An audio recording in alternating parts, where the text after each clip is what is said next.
Nous sommes ensemble. Hein? Proverbe 21, 13. Proverbe 21, 13 nous dit: Oui. Celui qui ferme son oreille au cri du pauvre Oui. criera lui-même et n'aura point de réponse. Ah. La Bible dit, celui qui ferme son oreille au cri du pauvre criera lui-même et il n'aura point de réponse. Cela veut dire, lorsqu'une personne vient te demander l'argent, à ce temps-là, c'est le manque nécessaire pour sa vie. Il n'est pas pauvre, mais tandis que c'est le manque nécessaire pour sa vie.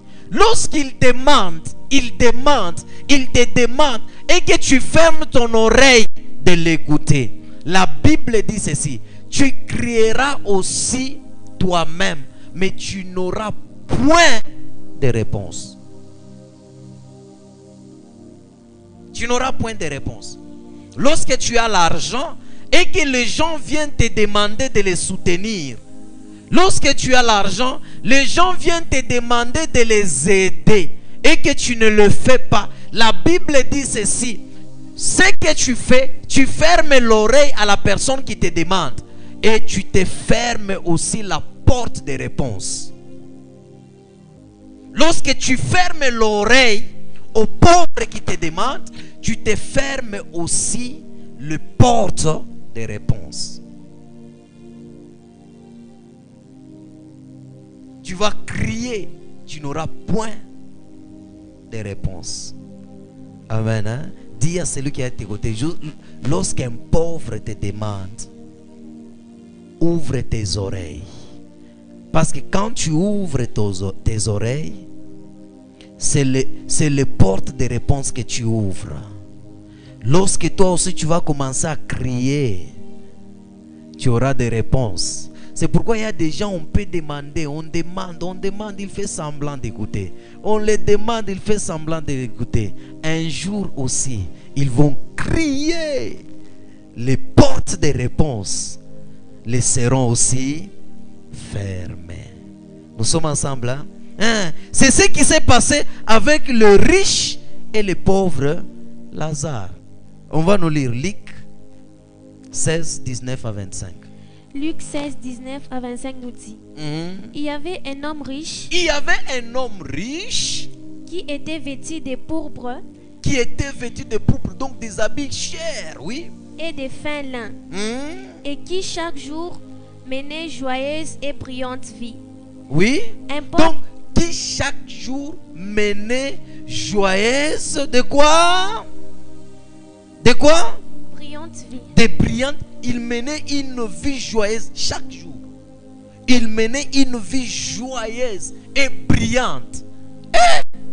Donc une personne qui a une vie qui brille et joyeuse chaque jour, riche, et il s'habille bien. Et aujourd'hui tu vas voir quelqu'un qui s'habille bien, il mène une vie joyeuse, il a des voitures, il voyage, il part en Chine, il part en Dubaï, il a des vacances, il a ceci. Oui. Un pauvre nommé Lazare était couché à sa porte. Oui. Couvert d'ulcères. Donc il dit un homme qui était pauvre, il était couché à sa porte et plein de plaies, ulcères. Donc ulcère, c'est une plaie qui tend vers le cancer. Donc des plaies là avancées. Vous n'avez jamais vu quelqu'un avec un pied là avec une plaie qui trouve. Vous voyez même l'os. Donc c'est ce genre de plaies que cet homme avait, oui. Et désirait de se ramasser, oui, des miettes qui tombaient de la table du riche. Oui. Et même les chiens venaient encore lécher ses ulcères.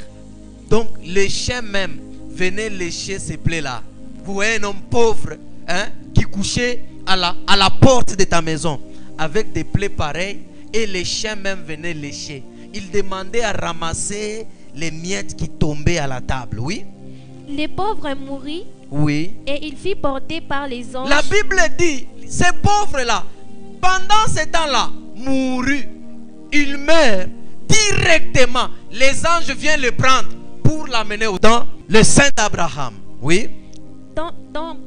par les anges dans les seins d'Abraham, Oui. les riches mourut aussi. Oui. Et il fit ensevelir. Il fit ensevelir. Oui. Dans le séjour des morts, il leva les yeux. Oui. Et tandis qu'il était en proie et tourment,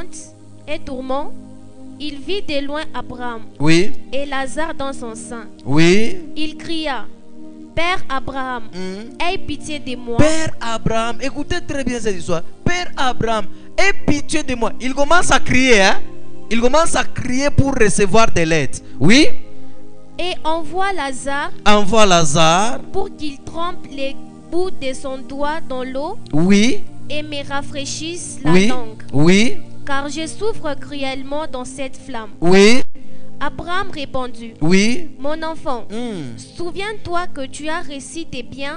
Souviens-toi que tu as reçu tes biens Pendant ta vie. Pendant ta vie. Et que Lazare a eu le mot pendant la sienne. Il a eu le mot pendant la sienne. Maintenant, oui. Il est ici consolé. Oui. Et toi tu souffres. C'est presque. La Bible dit ceci. Il y avait deux hommes. L'un était riche. Il s'habillait des habits riches. Et chaque jour de sa vie, sa vie était joyeuse et brillante. Amen. Hein? Donc, il ne manquait rien. Dans d'autres versions, la Bible dit, il dormait et il vivait dans le festin. Vous voyez? Mais pendant que lui se réjouissait de ses biens, il s'habillait des habits chers, il avait une vie joyeuse et brillante.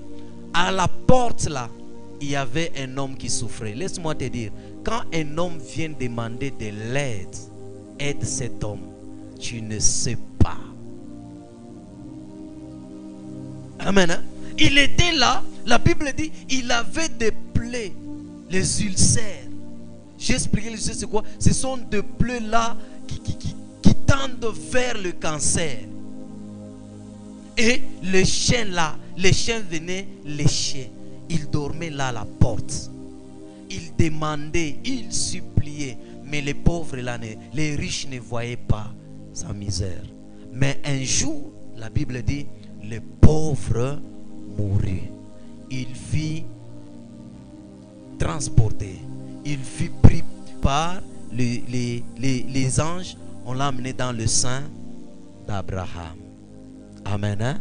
Et après, les pauvres, les riches aussi décèdent. Et on l'enterre dans le séjour des morts, où il y a les tourments. La Bible dit, pendant que Lazare demandait, les riches n'aidaient pas. Ils se réjouissaient. Aujourd'hui, tu voyages Dubaï, tu as des voitures, tu as des maisons, tu as tout. Un homme te demande de les soutenir. Un homme te demande, j'ai le business, soutiens-moi. J'ai un ministère, soutiens-moi. J'ai telle chose, soutiens-moi. Tu le fermes des oreilles. Tu fermes aussi les portes des réponses. Amen. Hein? La Bible dit, Lazare, les riches étaient là. Ils regardent, ils voient au ciel le père Abraham. Après, ils voient à côté d'Abraham les pauvres. Il dit, tiens. Et voyez, les riches sont orgueilleux. Abraham était riche sur la terre. Les riches là étaient aussi riches. Au lieu de s'adresser aux pauvres, lui il s'adresse à son ami riche. Il dit, Abraham, est-ce que tu peux permettre à ces jeunes hommes pauvres là, hein, de mettre même son bout du doigt là dans l'eau et qu'il me rafraîchisse quand même la langue, parce que je souffre ici. Laisse-moi te dire, cet homme il avait besoin de quelque chose qui va rafraîchir sa langue sur la terre. Abraham et les riches ne donnaient pas. Cet homme avait quand même besoin de soutien pour qu'on l'amène à l'hôpital, qu'il soit soigné. Les riches vivaient sa vie joyeusement et brillamment. Et il se revêtait des habits chers. Lorsque tu as les moyens, lorsque quelqu'un te demande, une personne te demande, j'ai dit la pauvreté c'est le manque des choses nécessaires pour la vie. Quelqu'un peut manquer peut-être, il cherche à lancer une entreprise. Il manque l'argent, il a les idées, il te demande, aide cette personne parce que tu ne sais pas demain. Cet homme a crié demandant, les portes de réponse étaient fermées.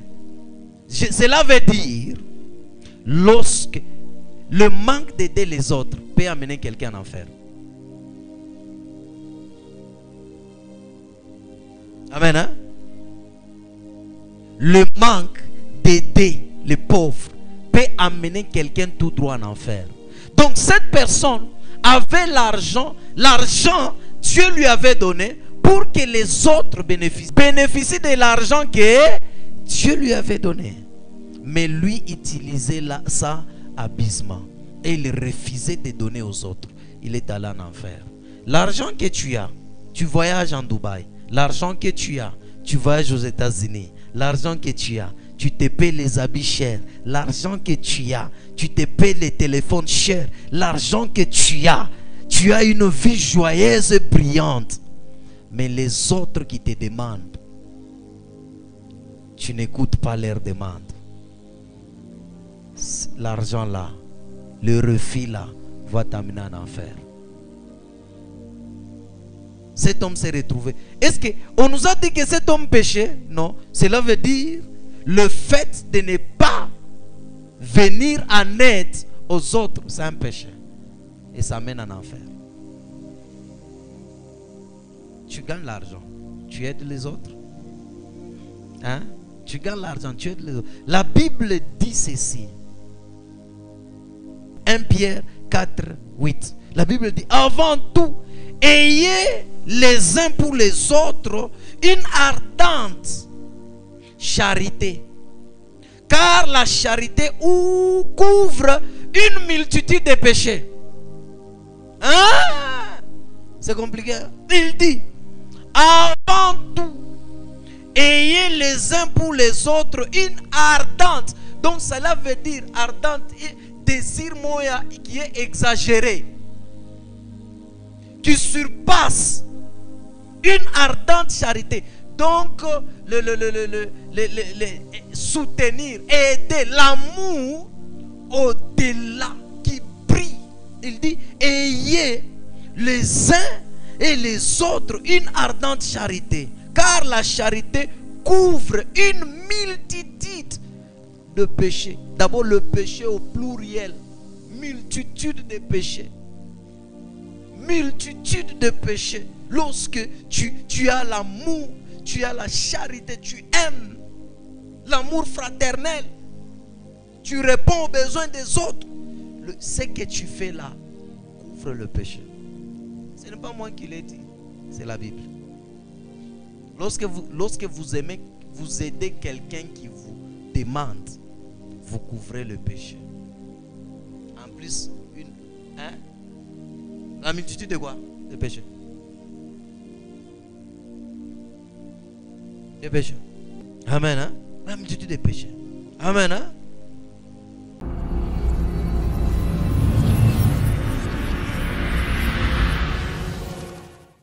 Bien-aimés dans le Seigneur, nous c'est le ministère Ciel Ouvert, 6 sur l'avenue Biaï numéro 155. Bien-aimés dans le Seigneur, nous c'est le ministère Ciel Ouvert, 6 sur l'avenue Biaï numéro 155. Beloved in the Lord, be blessed. Open Heaven Ministry on Biaï 135 before Methodist Church. Come with your family. God will deliver you, will heal you, and necessarily you will see the hand of God. Be blessed in the name of Jesus.